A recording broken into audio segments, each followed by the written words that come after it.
अब सूरदास जी महाराज की जीवनी के विषय में ऐसा वर्णन है कि सूरदास जी महाराज साक्षात श्री उद्धव जी के अवतार हैं, जो भगवान श्री कृष्ण के परम प्रिय मित्र उद्धव जी जब द्वापर में ठाकुर जी ने यहाँ लीला करने के लिए भूतल पर भगवान का यश ब्रज वृंदावन भूमि में आगमन हुआ था, उस समय उनके नित्य के सखा श्री उद्धव जी का भी आगमन हुआ था।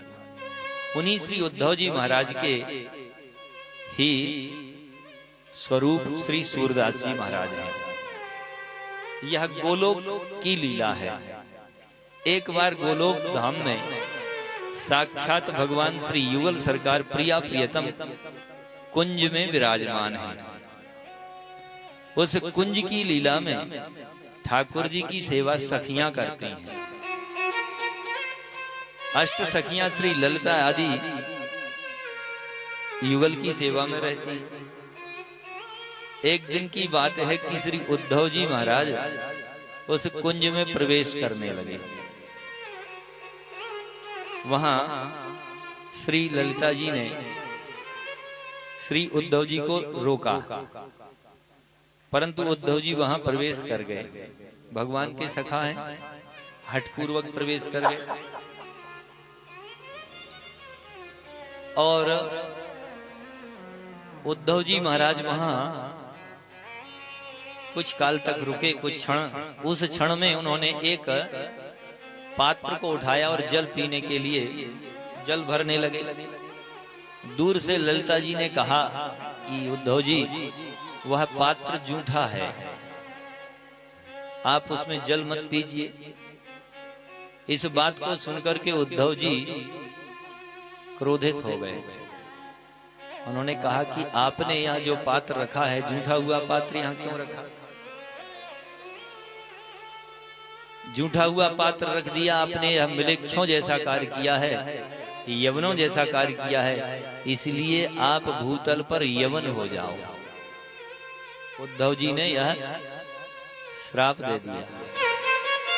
उनकी बात को सुनकर के श्री ललिता जी ने भी कहा, उद्धव जी, आपने भी यह अंधों जैसा कार्य किया है। आपको कम से कम यह तो विवेक होना चाहिए कि पात्र कहाँ रखा है, झूठे स्थान पर रखा है, और आपने अंधों जैसा कार्य किया, इसलिए आप भी भूतल पर सूरदास होकर के जन्म ले लो। झूठा पात्र नहीं रखना चाहिए, यह मलेच्छों का कार्य है। तत्काल उसको शुद्ध करके रखना चाहिए। अब दोनों ही अब एक दूसरे को श्राप देकर के दुखी हुए और भगवान श्री कृष्ण की शरण में गए। भगवान श्री कृष्ण ने कहा कि इस समय आप लोग दुखी हैं और आप कुछ विचार ना करें। जब आप दोनों भूतल पर जन्म लेंगे और जब आप भूतल पर एक दूसरे को मिलेंगे, एक दूसरे को देखेंगे, उसी समय ललिता जी आपका उद्धार हो जाएगा और आप पुनः यहाँ आ जाएंगे। इस प्रकार से भगवान ने कहा कि तुम्हारे श्राप की निवृत्ति हो जाएगी।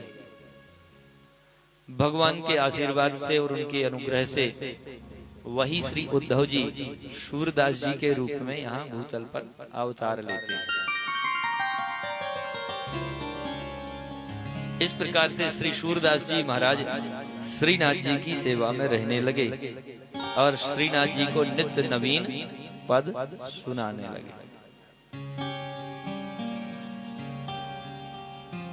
सूरदास जी महाराज भगवान को नित्य नवीन पद सुनाते और भगवान से प्रार्थना करते।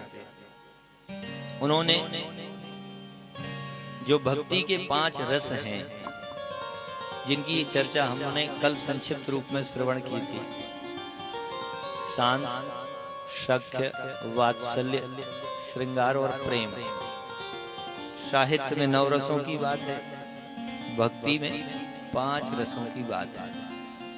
उन्होंने उन 5 रसों को लेकर के सुंदर सुंदर पदों की रचना की और ऐसा वर्णन है कि सूरदास जी महाराज के पदों में ऐसे सुंदर अलंकार हैं, ऐसी सुंदर व्याख्या है उनकी कि उन पदों के अलावा साहित्य में से कोई नवीन पद की रचना कर ही नहीं सकता।